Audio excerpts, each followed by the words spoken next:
Hi folks, see you speaking again. After we did the pulses last time, it's good now to start circuits using the pulses, and we're going to go today for the smallest memory circuit you can imagine. Unlike the computer memory modules you have, the RAM modules, 4, 8, 16, 32 gig, whatever, this time we are only dealing with the memory cell being able to store one bit, only one bit. And this kind of circuit is called a flip-flop. There are three standard types of flip-flops, and today we focus on the one called RS flip-flop. The letters were put in the alphabetical order RS, but actually everybody knows it as being set, reset, flip-flop. Let's start it. In order to understand, we're gonna start taking a look from the skies to see a kind of, let's say, a block diagram. A block diagram meaning you make a kind of rectangle, and the flip-flop, it's a circuit absolutely similar with the toggle switch everybody knows, but instead of being an electromechanical switch, is an electronic one. So around the box you're going to have 4 terminals, and for the sake of simplicity I won't put the terminals for the power supply. It's understood that any electronic circuit needs a power supply. So here, let's say, is the input called S, and here the input called R on the left side of the package. S is from set, R is from reset. Any such circuit has 2 outputs, and this is how you're going to recognize either the flip-flops or more complex circuits, like later we're going to study the counters, which are using the flip-flops. So the outputs are called Q, respectively Q bar. What is the meaning of Q bar? Is right the opposite of the Q. So later on, when I'm going to summarize all that, I'm going to put it in writing right here. Now I'm telling you Q is the normal output, and Q bar is the complementary output. This is why it's called complementary, because it should be opposite to Q. If Q is 0, this is 1. If Q is 1, that's 0. And in the normal functioning, it always should be like that. And we're going to see later on, if you don't play right with the inputs, you may have a trouble at the output, but that's another story.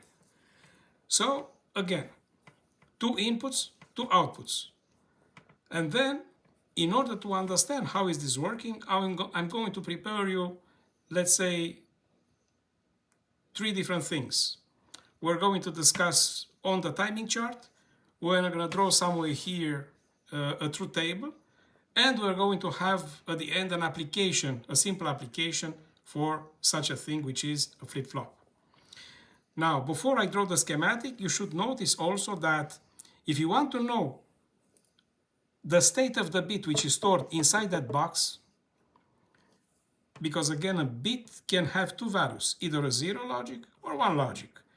If you want to know what's stored now inside the box, is this a 0 logic or a 1 logic, you should measure right here at the normal output, not at the complementary, at the normal output. Why then do they have a complementary output? For at least 2 reasons. One is because in normal functioning, you should notice that the complementary is always opposite to the normal output. And second reason, sometimes you may need the opposite of the normal output, so you have it over here. You don't need to connect an inverter after the normal output. So let's do the schematic.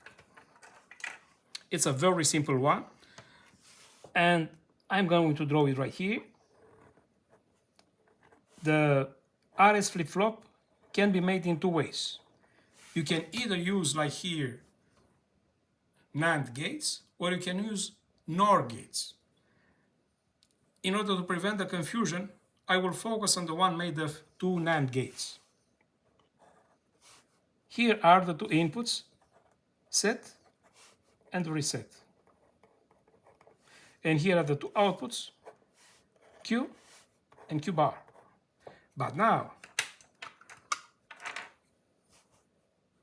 this is a NAND gate with 2 inputs. This one also has two inputs. Now the second input goes to the output of the previous one, and the input of the first goes to the output of the second one. Why did I put them in red? Because these two lines, output back to the input, output back to the input, they do something we call a feedback.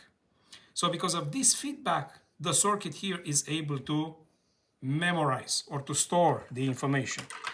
And if I just draw here an imaginary line, I put it in dashes like this. This is where you get exactly the black box over here. So what's inside the black box actually is this. This is the actual schematic. So if you want, there is a very simple package, 74LS00. And this one contains 4 identical NAND gates inside. You only need 2 of them to make a flip-flop. I can even put here pin numbers. Here they are, okay? So with half of the 7400, you can make such a flip-flop. And we're going to see it. It's over here. As you can see, I only use the bottom side. And the bottom side are the pins 1, 2, 3, 4, 5, 6. 1, 2, 3, 4, 5, 6. The 7th was the ground, and over here is the positive, okay? Remember the power supply. So we know the schematic now. But now, how does it operate? In order to understand how it is operating, we are going to make, let's say, I'm going to compare it with something everybody knows.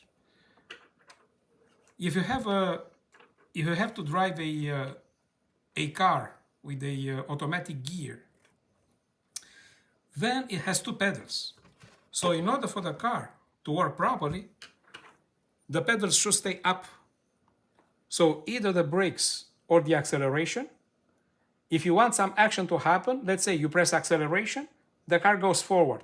Forget about the analog part because the speed may go between 0 and the maximum. But let's suppose we pick up what's binary, the car goes forward when you press the acceleration. Now, you don't press the acceleration anymore, the pedal comes back up. You press the brakes is similar to the reset because it goes back to 0, okay? So, this is the reset, this is the set. How are the pedals staying when not in use? Up, okay? So, exactly what we have here. This is the timing chart for the input set. And this is the timing chart for the input reset. And here is the output, the normal output. After that is going to be the complementary. But now, remember, how the 2 pedals are staying up. So here, this is the idle state of the pedal because the pedal stays up. Like the ones in the car, they have a spring keeping them up. Okay? So the idle position. If anything can happen at the output, is going to happen only when from the up position the pedal goes down. Okay? So here is the famous falling edge we were talking last time. So for all the pulses here we have, I'm going to draw the falling edge.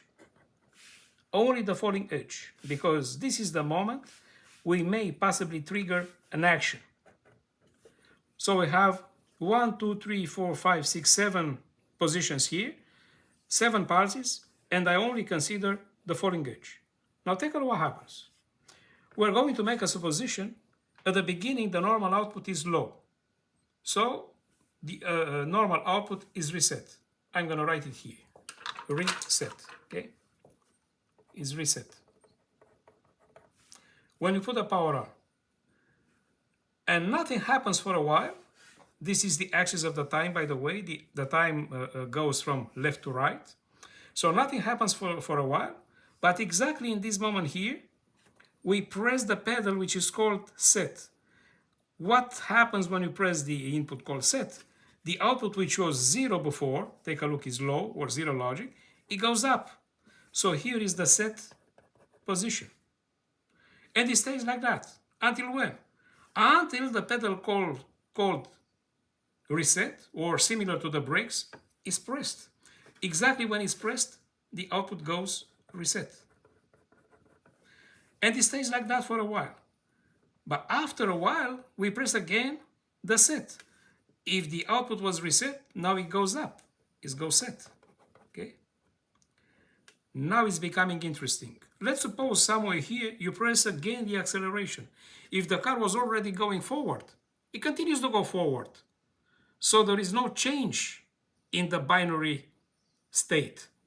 So for that reason, what happens from here up to here when somebody is going to press the reset, here is the memory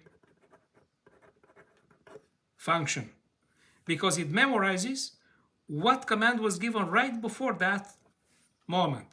Right here it was the set, and it remains the set because the same pedal is pressed. So if you press the pedal 2 times, the acceleration 2 times or 3 times or 4 times, the car is going to continue to go forward. And again, I'm not talking about the speed, I'm only talking about the direction the car goes. Okay? Exactly in this moment, when we press the reset, the output goes 0, so the output is reset. Let's suppose you press the brakes again after a while. If the car is already stopped, the car is going to remain stopped. So in this moment, when you press the brakes again, the circuit looks, what was the value before? Oh, it was 0 logic, or the reset is going to stay reset. This is the memory function again. And then, just to have a change of the situation, if anybody is pressing the set again, the output is going to go up. So this is the set.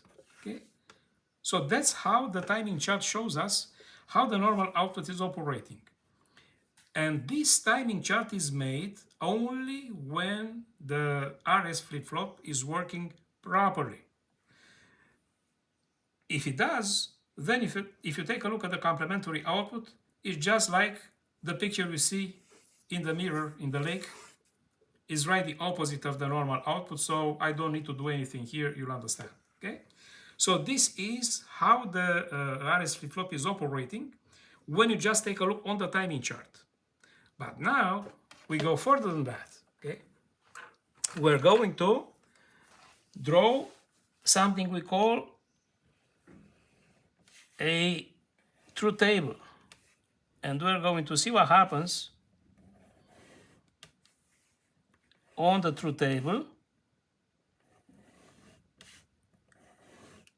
when we draw it. So it's going to be something like that.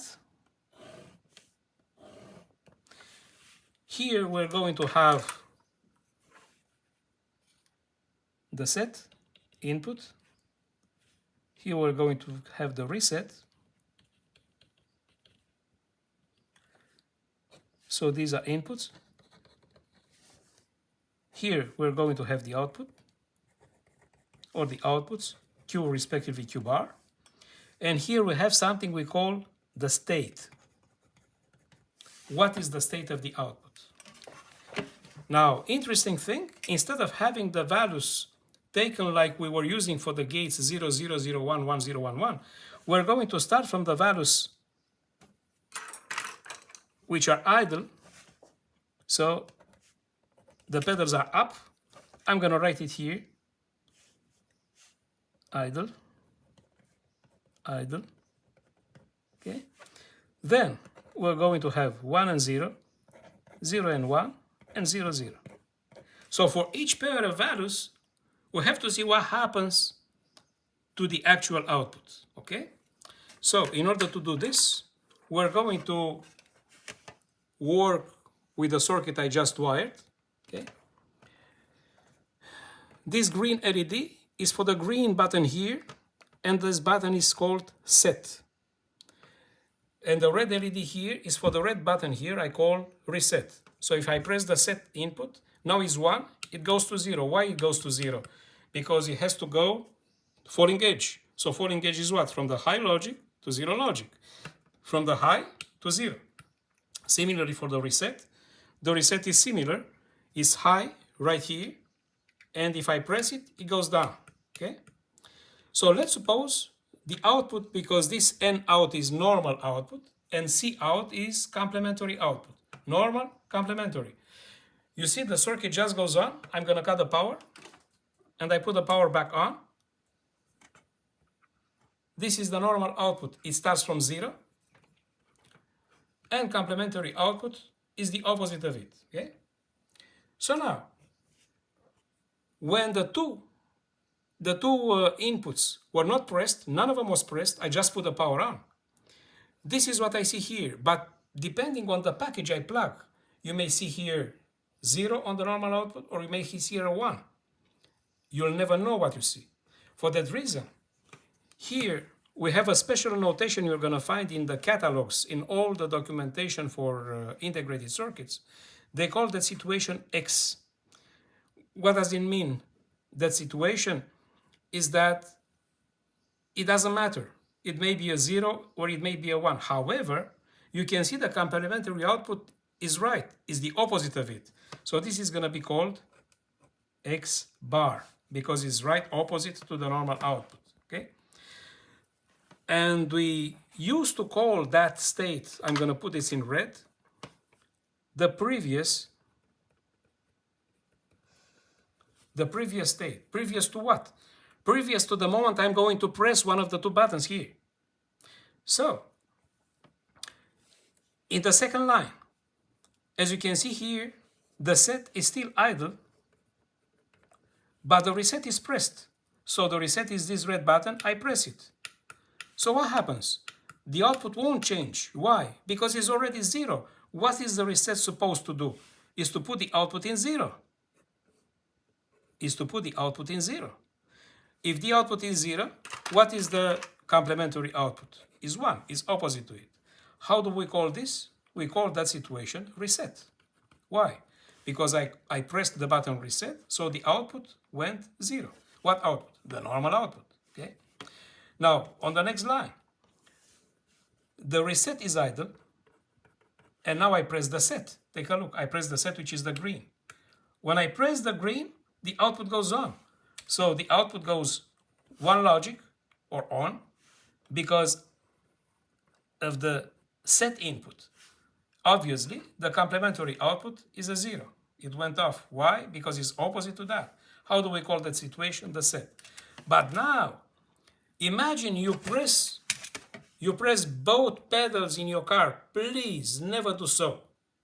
Luckily here, if we do this in an electronic circuit, nothing bad is going to happen to the circuit itself, unlike the car, but the circuit won't operate properly. Take a look. I press both. So when I press both buttons, you can see both of them are pressed because both LEDs for inputs, the green and the red, they go off, so falling edges. The outputs, both they go on. So you're going to have 1 and 1. And that's very confusing if you hold them, okay? If you hold them, they're going to be 1 and 1. That's very confusing because the complementary should be opposite of that. So if the normal output is 1, this should be 0. Or if the complementary was 1, you expected the normal to be 0, okay? So we call that situation here limbo. The circuit is in limbo. It's confused. It doesn't know what to do. So this is not present, that situation is not present here on the timing chart, but when you work physically with such a circuit, nobody can prevent you to press both buttons to see what happens. And this is not good. So this is the only downside of that little circuit called the RS flip-flop. If you press both inputs, the outputs go in limbo, which isn't good, okay? So in normal situation, when you want the circuit to work properly, you should not do that, okay? So now, let's summarize it here before we go for an application. So this is the smallest memory cell. Why is the smallest memory cell? Because it stores 1 bit only. 1 bit only. It has 2 outputs. N is considered the normal output. Actually, let's call it Q to preserve normal output. And Q bar complementary output.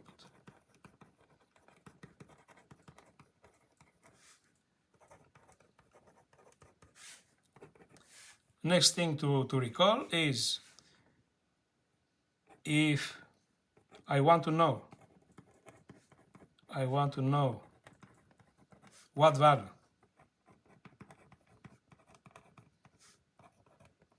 is stored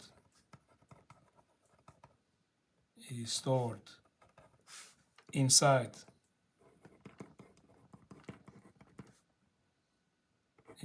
the flip-flop I measure,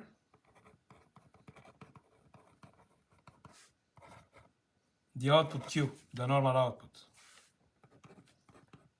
If Q measures 1, the flip-flop is called set. If Q equals 0, the flip-flop is called reset. That's it. And these rules apply to all the flip-flops, not only to the RS. This is the simplest possible flip-flop you can make. The other flip-flops we're going to see next time, they correct that situation here so the limbo won't appear anymore, okay? But right now, this is the full description of the RS flip-flop. Now, it stores only 1 bit.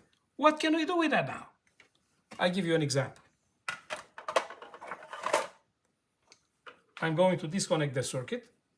So as usual, when we disconnect power off, I remove that little breadboard from here, and I'm bringing another one, ideal for you guys, this one here, and this one contains micro switches and a push button. Remember a couple of videos ago, we debounced a push button. Now we know how to do. The flip-flop can be used to debounce a micro switch. These are, remember, micro switches, okay?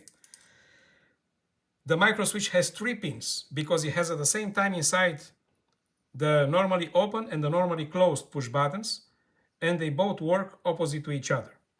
This time, I've made the circuit using CMOS circuits because I'm going to need